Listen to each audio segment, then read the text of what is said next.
तो दोस्तों, बछवारस की कहानी पहले वीडियो में मैं मारवाड़ी में दे चुकी हूँ। इस बार मैं हिंदी में सुना रही हूँ, तो आप सुनिए। जय बछवारस माता की जय। एक बार एक गांव में साहूकार था और उसके 7 बेटे और 7 बहू थे और बहुत सारे पोते थे। तो एक बार वो तालाब खुदवाया और खुदवाते हुए 12 बरस हो गया, पर उसमें पानी नहीं भरा। उसको चिंता होने लगी कि पानी कैसे नहीं भर रहा है, और बड़े बड़े पंडित को बुलाकर पूछा कि पानी क्यों नहीं भर रहा है। और पंडित लोग देख कर बोले कि इसमें तो बड़ा बेटा या बड़ा पोता का बलि देने के बाद ही पानी भरेगा। तभी वो बड़ी बहू को अपने मैके भेज दिया और बड़ा पोता का बलि दे दिया। तो उसके बाद बादल गरजती हुई आई और तालाब भर गया।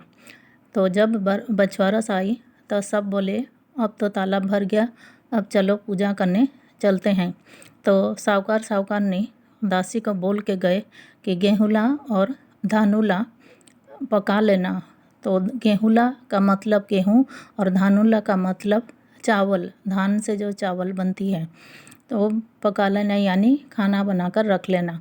पर गेहूँला और धानुला बछड़ों का नाम भी था, तो वो दासी समझ नहीं पाई और वो क्या करी, गेहूँला धानुला दोनों को काट कर वो पका दी, खाना बना दी।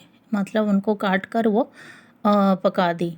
उसके बाद जब वो साहूकारनी अपने बेटे बहू लोगों के साथ वहाँ पूजा करने गए, तो उधर से बड़ी बहू भी खबर सुनते ही वो पूजा करने आ गई।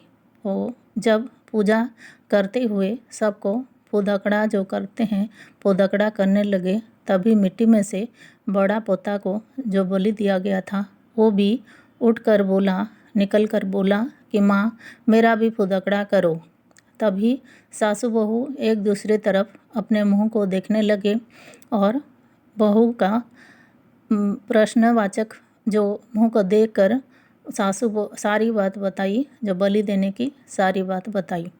तब साहूकारनी और सारे परिवार अपने घर वापस लौट कर देखे और तो दासी को पूछे कि बछड़ा कहाँ है। तो दासी बोला कि आप ही ने तो कहा था कि गेहूँला धानुला को पका देना।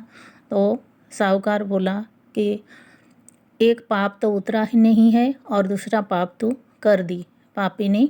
और वो क्या किया, जो पकाया हुआ बछड़ा को मिट्टी में खोद कर उसमें डाल दिया और मौंदा मुँह यानी मुँह उल्टा करके सो गया। इतने में गाय शाम को आने लगे और अपने बछड़ों को ढूंढने लगे और मिट्टी खोदने लगे।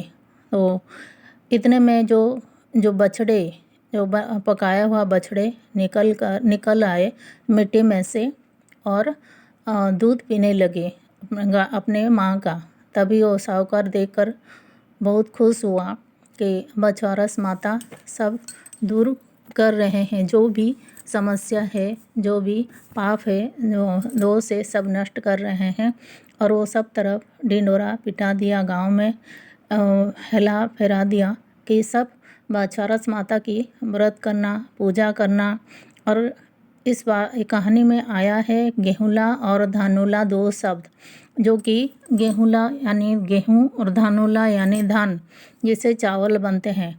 तो वो पकाकर वो दासी बना दी थी। इसीलिए इस व्रत में गेहूँ और चावल नहीं खाते हैं, और वो काट कर बनाई थी, इसीलिए कटा हुआ चीज़ नहीं खाते हैं। वो तब से एक पौराणिक मान्यता रह गई कि इस व्रत में गेहूँ और चावल नहीं खाना चाहिए, बाकी जो चीज़ें जैसे चना दाल, मूंग, बाजरा, ये सब खाना चाहिए। तो ये थी हिंदी में आपकी बछवारस की कथा। और उसके बाद एक छोटी सी गणेश जी की कथा भी सुनते हैं। एक बार एक मेंढक और एक मेंढकी 2 जन अपने परिवार बसा रखे थे। तो मेंढकी को गणेश जी की पूजा करना अच्छा लगता था और वो गणेश जी की पूजा में ध्यान रखती थी। तो जो मेंढक को बहुत गुस्सा आता था और वो एक दिन बोला कि मेंढकी, तू बहुत पूजा करती है गणेश भगवान का, वो तो पराये पुरुष हैं और पराये मर्द का तू पूजा क्यों करती है। तब गणेश जी को बहुत गुस्सा आया और वो राजा की बांदी आई। मतलब गणेश जी को गुस्सा आया तो राजा की बांदी उनके अनुसार राजा की बांदी यानी जो बंदी बनाते हैं उनके अनुसार राजा की बंदी बनाने वाले आए और वो मेंढक मेंढकी को पकड़ कर ले गए और वो सिजाने के लिए यानी पकाने के लिए बिठा दिए और दोनों सीजने लग गए। तो वो मेंढक बोला कि मेंढकी अभी तो बहुत कष्ट बहुत तकलीफ़ हो रही है, तेरा गणेश जी को सुमर, हम दोनों नहीं तो मर जाएंगे। तब मेंढकी अपने गणेश जी को सुमरने लगी, ध्यान करने लगी।